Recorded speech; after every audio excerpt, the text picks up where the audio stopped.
What? What? What the hell is this? Harumph.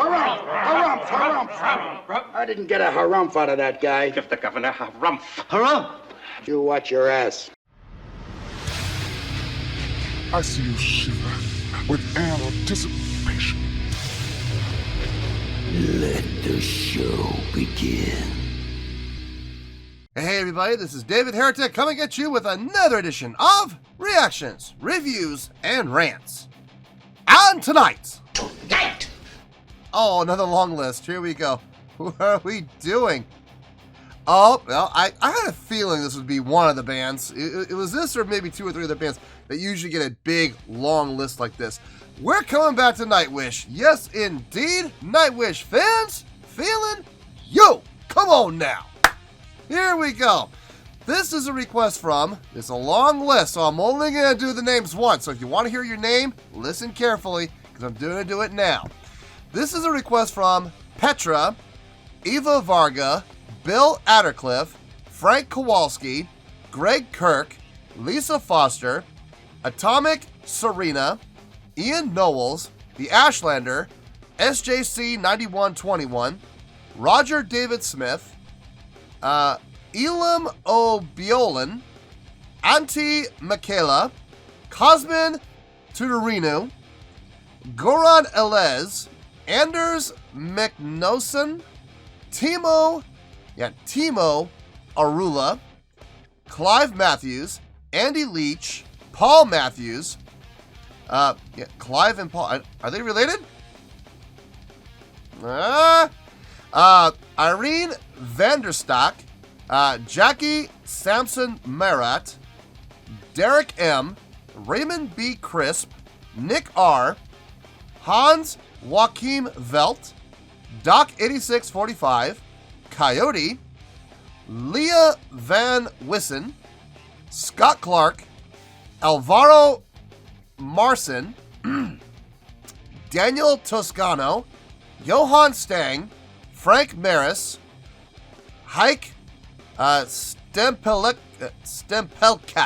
Yeah, that's it. There it is.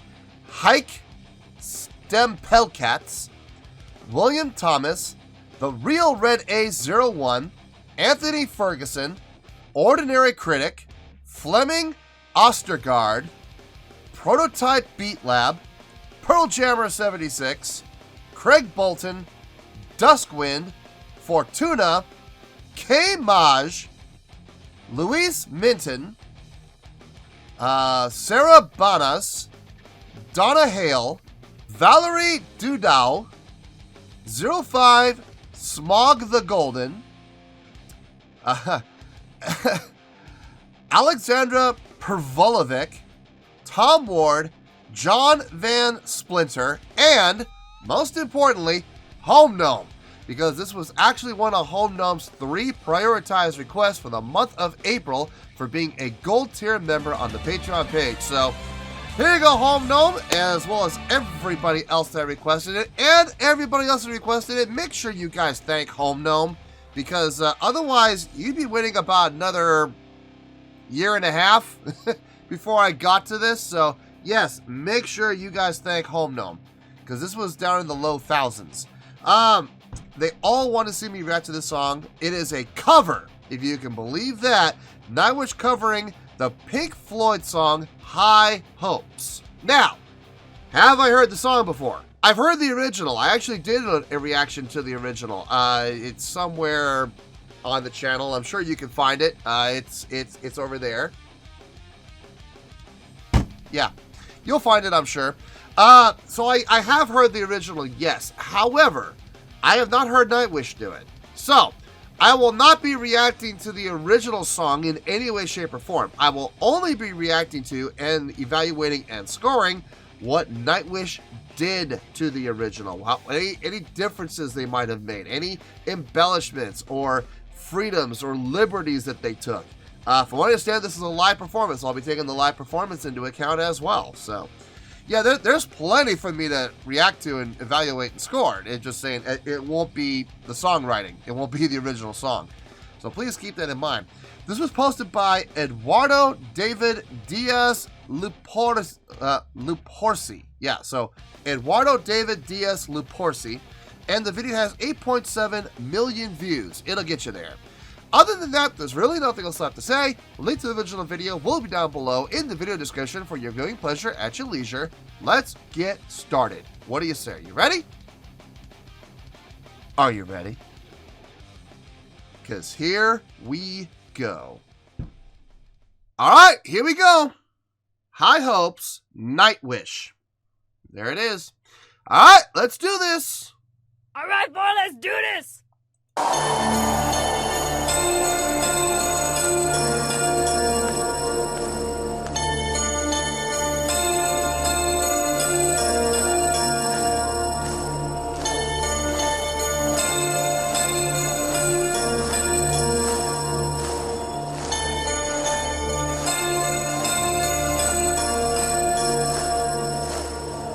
Beyond the horizon, oh, the place we lived when we were young, in a world of magnets and miracles.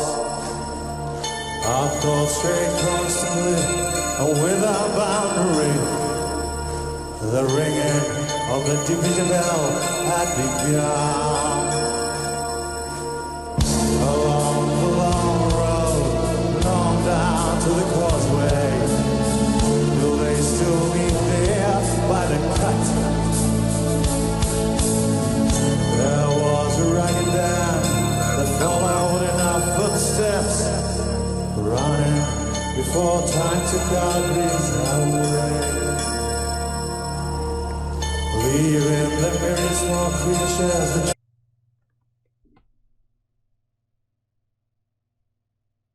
I liked the Pink Floyd version. Don't get me wrong. I still like it.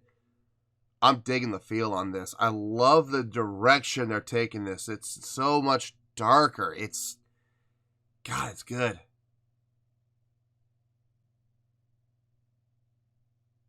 The pedal notes from the bass. The patch that Tomas is using, that hard bell patch. Really nice. Oof. Yeah, I'm digging this. Yeah. Let's keep going. Let's see where this goes, shall we? Running before time took our dreams away, leaving the myriad small creatures that tried to tie us to the ground, till life comes to by slow decay. The grass was greener. Oh.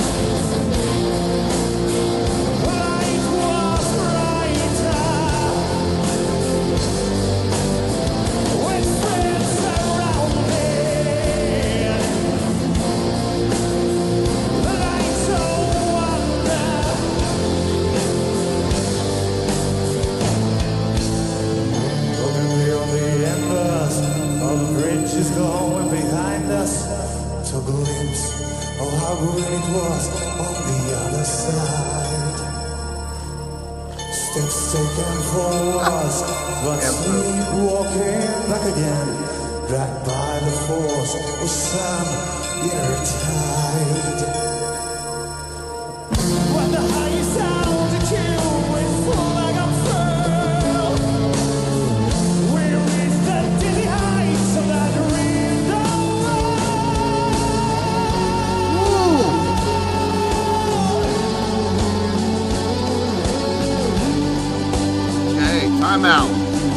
Time out. Number one, we got a guitar solo, so I want to back us. We have to pause in the middle of a guitar solo. That's number one. Number two, holy smokes, Marco. Couldn't tell if that was chest voice or blend. I suspect it sounded like chest, but the pitch was high. Like it was up there. So it might have been. I have to hear it again to make sure, but let's see. I suspect chest voice. I suspect. Now, the reason I'm saying chest voice is the power just belted. Like it was no big deal. It was no preparation. There was no build-up. It just came out of nowhere. So that's why I'm going with chest voice. But it could very well be blend. I'll listen a little more closely this time. I'll see if I can figure it out.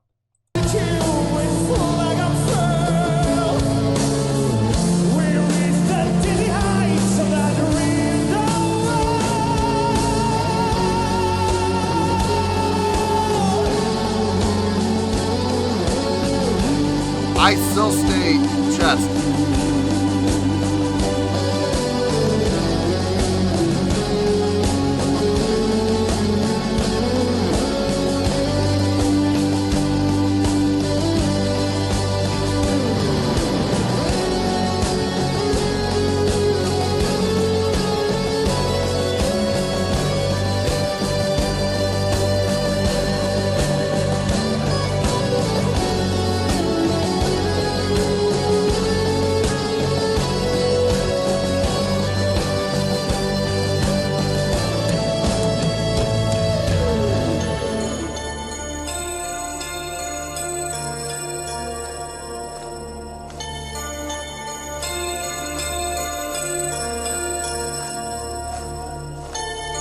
But forever, desire and ambition. There's hunger still unsatisfied. Our weary eyes still stray to the horizon. The dumbest road we've been so many times. The grass. I just love the approach that they're taking with this song. I remember when I did the reaction to High Hopes, and all the Nightwish fans were like, okay, well, now you gotta do the Nightwish version. And I thought to myself, I'm trying to imagine what that would sound like. I'm trying to imagine how High Hopes from Pink Floyd would sound like being done by Nightwish. And I thought to myself, it's gonna have metal edges, it's gonna have metal feels, but it's not gonna be a metal song. It's gonna be probably a little more on the darker side, a little more on the dismal side. I was thinking to myself, I can't see them doing like a fast version of this. It's not gonna be like a full blown metal cover. There's just no way. There's no way they would do that. And I am pleased to say that it's about what I was expecting, but it's a little bit more. Like it's got the edginess to it, thanks mostly and largely in part to Empu. But as far as the pacing goes, the feel of this goes, the tones that are coming out of the instruments, it's pretty much on par. Marco's Marco's vocal delivery, pretty much what I was envisioning, with some really nice surprises and unexpected turns. So I would say about 80% of what I was envisioning in my head has come to pass. So, but that 20%, that 20%, what a nice unexpected twist. So yeah, it's doing well with me right now. I'm digging it. Let's keep going. Back up a bit. To the horizon, the dumbest road we've been so many times. The grass was greener, light was brighter, with friends surrounding, lights of wonder. With friends surrounded,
that solo. Very well done.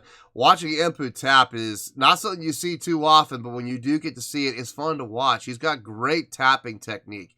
I see a lot of people when they do tapping, they'll attack this. Don't ask me why they do this, but they keep their fingers stiff and they tap like this. I'm like, you really should be thinking about putting your wrist more over it and maybe coming like a downward strike like that. And that's exactly what Empu does. He hits down on the string as opposed to tapping on the string. Here's what I mean. So, hold on. Okay, so here we go. So imagine this is the string, right? Okay, this is the string. Most people, when they tap, I see a lot of people do this. They'll tap like this. Like this, right? Like that. Empu goes up on top of it like this and goes like a piston. Boom, boom, boom, boom, boom, boom, boom, boom, boom, boom, boom, boom, boom, boom. And I've always found that when people take that more of a piston approach as opposed to a laying down on top of it approach, I find that the attacks are more they're more pronounced, they're more noticeable, and as a result of the attack being more noticeable, it gives each note an opportunity to resonate just a little bit longer, rather than having to fight its way through, this laying down on top of it, where you're using the softer part of your finger as opposed to the tip of the finger. And everybody's like, well, isn't that the tip of the finger? No, that's the flat part of your tip. Yeah, it is the tip technically, but it's very spongy here. It's very cushy here. Whereas you use the fingertips after playing on guitars and basses for years and years and years, you get these wonderful things called calluses. And they're right there on the tips, boy. They're not here. They're here. So you're going to get a much harder, more defined attack. So I like it when guitar players do that type of tapping. I've always found it sounds better. It really does. I definitely appreciate it when Empu does it. Let's finish this out and we'll get to the review. We'll talk about everything.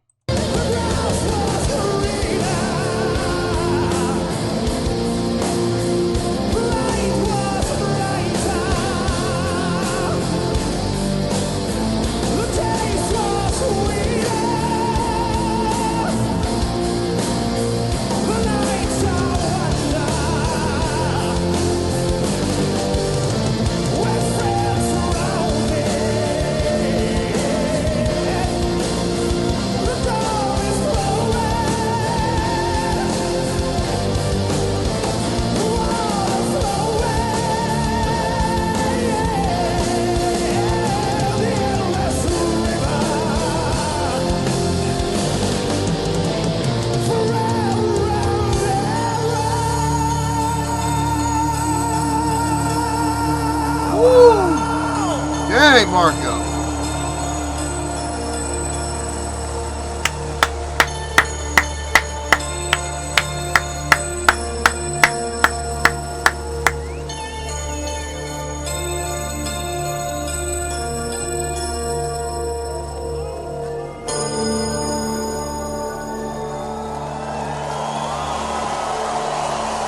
Nice use of lighting. Quietos.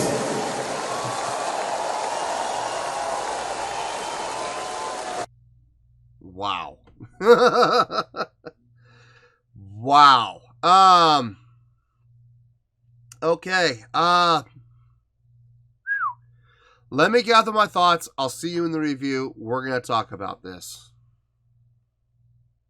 Well, there you go, folks. That was Nightwish with their rendition of the Pink Floyd song, High Hopes. This was requested by a whole bunch of people who I am not going to mention again. I already named all the names at the beginning of the video, so if you want to hear your name again, go back to the beginning of the video and watch it there, okay? Don't watch it here. I am going to mention one person, though, and that would be Home Gnome. And the reason I'm mentioning Home Gnome is because this was one of Home Gnome's 3 prioritized requests for the month of April for being a gold tier member on the Patreon page. So there you go, Home Gnome. Hope you enjoyed the show as well as everybody else who requested it. And if you did request this song, make sure you thank Home Gnome, because in all seriousness, this song was down in the thousands. You would have been waiting for another year and a half probably before we got to this song. So make sure you thank Home Gnome for prioritizing that and bringing it up to the front of the line. Okay, I thought about this, and I'll be honest with you, I really didn't have to think too long. I mean, there was a lot to think about, but it all came pretty easy as far as the scoring goes, and the reasonings why. So, let's get to it. On a scale of 1 to 10, I'm going to give that an 8.8. Yep, 8.8. I feel good about that score. Let me tell you why. Why? Okay, I do not remember the score I gave for Pink Floyd's rendition of High Hopes. I do not remember. I know it was in the 8s, but I don't know if it was low 8s, middle 8s, or high 8s. I do not remember. I do remember I enjoyed it. I know that. But I gotta be honest with you, folks. Every once in a while, a band comes along and does a cover of a song. Now, usually, 9 times out of 10, the cover is a great job. They do a great job, but they don't do a better job than the original. Every once in a while, you will have a cover come along that surpasses the original. Now, I'm saying this as respectfully as I can, and I'm gonna do my best not to offend the Pink Floyd fans, okay? Listen, I enjoyed the Pink Floyd version of the song. I did. They're the ones who originally wrote it. So I gotta keep that in mind too.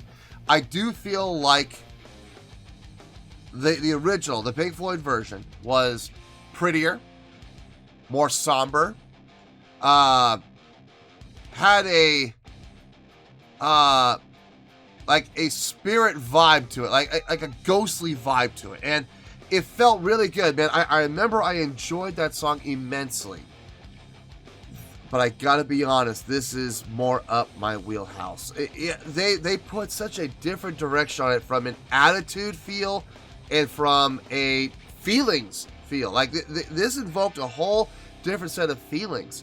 I dug this. I absolutely dug this. The arrangement that they came up with on this, fantastic. Fantastic. It was about what I was guessing it was going to sound like. I remember thinking to myself, they're going to put a metal spin on it, but it's not going to be a metal song.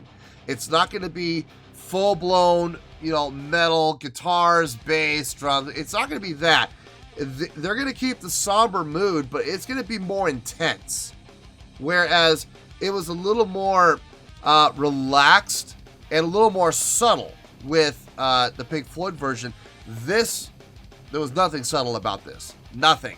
Even the intro was more intense. The patch that Tomas was using, those bells, that bell patch that Tomas was using, very, very cool. Absolutely dug that. Really kind of set the mood and tone for the entire song. Empu's guitar playing on this, outstanding. The solos were fantastic. Very tastefully done. Took a couple liberties, absolutely. Look, if you're going to be a soloist, you might as well take some liberties. It's the easiest way to put your own spin on a cover, is to do what? Do something different with the solo. Now, if the solo is iconic, like, I'll give you an example. Let's do another Pink Floyd song.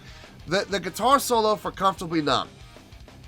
I would hesitate to say that anybody doing a cover of Comfortably Numb should take any deviation from the guitar solos. If you're going to do the guitar solos on Comfortably Numb, you really should pay homage to them, and you really should do your best to play them exactly how they were originally done. Now, granted, David Gilmour doesn't even do that. Every time he plays that solo, there's a couple little variations, there's a couple little differences, but for the most part, he follows the roadmap. You know what I mean? He'll follow the map pretty much like 99% accurately. Same thing with anybody who's going to attempt to cover that song. Yeah, if you need to take some liberties here and there, go ahead and take them, but keep your liberties as small as possible, because that guitar solo is iconic, okay? I cannot say that the High Hopes guitar solos are iconic. I couldn't say it. So by all means, go ahead and take some liberties with those solos, and Empu certainly did. It was also fun to watch him when he was done playing. He was done playing and he turned his guitar upside down and rested it, and I was like, That's why I was laughing. I was chuckling because I saw him do that. I was like, haha, yeah. Okay, that's cool. That's fun to see. Yuka's drumming on this, very laid back, very relaxed, but at the same time, helped push the song forward. I will say that about this song. This song had a pulse. Now, that's not to say that Pink Floyd's version didn't have a pulse either. It did. It definitely had a pulse. It definitely moved forward, but it was far more pronounced with the Nightwish version. And that's largely due to Yuka. Great drumming on this. Very passionate drumming on this. I could absolutely see it in his playing. The drumming just felt good. Some great fills, too. Fantastic fills from him. Marco, the bass playing, solid. Rock solid. Couldn't really hear it like up in the front of the mix like I personally would have liked to hear it, but you did hear it. It was in the ears. I could hear him. He was coming through. Had to search a little bit for him, but I did find him I found him pretty quickly. It wasn't like he was buried. He was just a little bit back in the mix, like most bass players usually are. But his bass playing sounded fine. But more important than that was his vocals. His vocals on this, yeah. Don't get me wrong. I loved Gilmour's vocals on this song. I do. Okay, I do. I absolutely do love his vocals. I like Marco's vocals more. That's all. I'm not trying to put down the original version at all in any way, shape, or form. I still really enjoy that song. I do. I just like this version a little bit more. I am hoping to God that I scored this higher than the Pink Floyd version. I do not remember the score I gave Pink Floyd. It could be, I know it was in the 8s. I know that. But I do not remember if it was low 8s, middle 8s, or high 8s. I hope I scored this higher. Maybe I should move it to 8.9. Just to be on the safe side. No. We're going to leave it at 8.8. That is the score I feel it deserves. Okay, let's leave it there. But all I can say is I absolutely enjoyed the song more than the original. Again, like I said, not trying to put the original down. The original was fantastic. I loved it. It was a great song, okay? Nightwish just took it and did it a little bit better. And it happens. It absolutely happens. And if Pink Floyd, in particular David Gilmour, can see this song and hears this song, I'll bet you anything he probably would even put his stamp of approval on it and say, yeah, they did it justice. They did a good job. Coming from David Gilmour, that is high praise indeed. So, I'll bet you he did, though. So, 8.8 is where we're at. 8.8 is where we're going to stay. 8.8, final score, I have spoken. Well, that's going to do it for this edition of Reactions, Reviews, and Rants. Hope you all enjoyed the show. Hopefully I was able to entertain you. If I was able to put a smile on your face and brighten your day, that did my job, and I'm so glad I could do it. If you guys feel like joining the fan base, go ahead and click on that button down there. If you guys want to like the video, go ahead and like the video. If you guys want to ring the bell, go ahead and ring the bell. It honestly doesn't make any difference at all to me, but if you guys feel like doing these things, then by all means, feel free to do so. Well, that's going to do it for the night, folks. Thank you very much for watching, and as always, this is David Heretic signing off, reminding you to stay fabulous and support each other. Later. Peace.